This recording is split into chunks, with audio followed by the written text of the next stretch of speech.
Hi friends, வணக்கம். பார்த்தீங்கன்னா சுவையான மீன் குழம்பு எப்படி செய்கிறேன்னு தான் செய்து காட்ட போகிறேன். ஒரு முறை செய்து பாருங்க, இருக்கும். இப்போ இந்த மீன் குழம்பு செய்து சாப்பிட தோணும். சரி, எப்படி செய்கிறேன்னு செய்து காட்டுறேன். தாச்சியை வச்சுட்டேன். பார்த்தீங்கன்னா தேங்காய் வர்றேன்.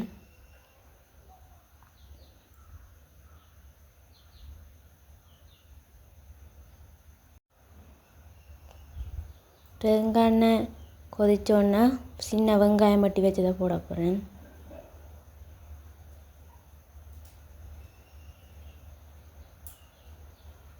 வெந்தயம் போட போகிறேன்.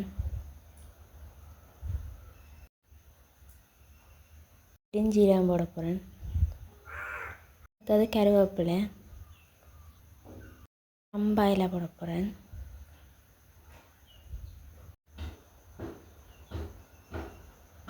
அடுத்தது பார்த்திங்கன்னா கரண்டி கிளறி விட்டுட்டு அது உள்ளி இடித்தது போட போகிறேன். கரண்டி கிளறி விட்டுட்டு அடுத்து சின்னதாக வட்டின துண்டை போட போகிறேன். போட்டுட்டு காப்பியால் நல்லா கரண்டியால் வதக்கணும். சின்ன தக்காளி பழ துண்டுகள் எல்லாம் நல்லா வெந்து அந்த கரைஞ்ச மாதிரி வரணும். அந்த பதத்துக்கு வரும் வரையும் நல்லா வதக்கணும். நல்லா கரண்டியால் வதக்கணும்.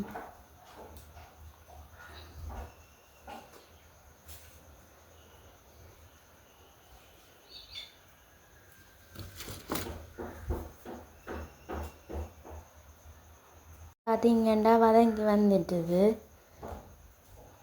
இந்த நிறத்துக்கு வந்துட்டுது. இனி ஓகே. பார்த்தீங்கன்னா 2வது பால் விட போகிறேன்.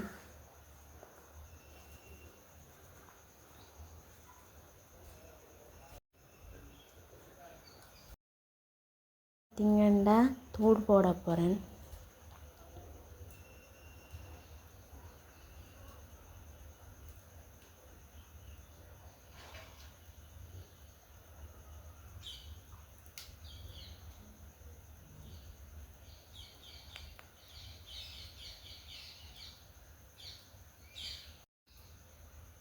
இங்கே நான் வெட்டி வச்ச மீன் துண்டுகளை இனி உப்பு போட்டு வச்சுக்கிறேன். கரைக்க போட போகிறேன்.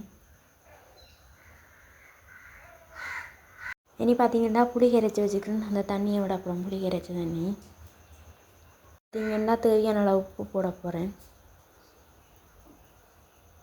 பார்த்தீங்கன்னா நான் மூடி அவிய விட போகிறேன். கொஞ்ச நேரம் மீன் அவிஞ்சு கறி கொதிக்கும் வரையும் நான் மூடி விட போகிறேன். மூடி அடுப்பில் வைக்க போகிறேன். வச்சு அப்படியே ஏறிய வர்றேன்.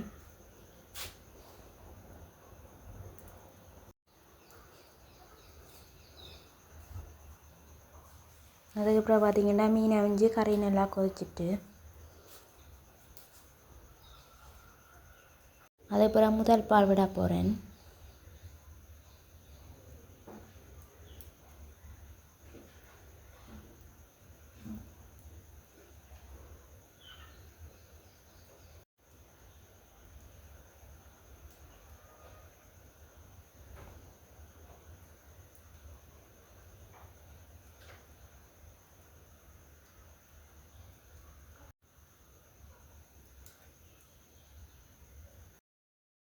அடுப்பில் குழம்ப கொதிக்க விட்டுட்டு இறக்க போகிறேன். கொஞ்சம் நேரத்தால்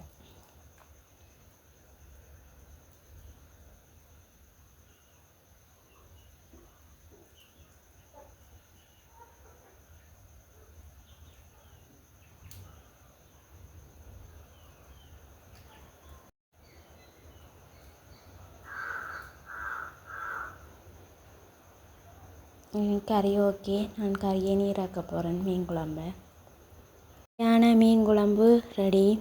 இருந்தால் லைக் பண்ணுங்கள், சப்ஸ்கிரைப் பண்ணுங்கள், கமெண்டில் சொல்லுங்கள் ஃப்ரெண்ட்ஸ். மீன் குழம்பு தயார்.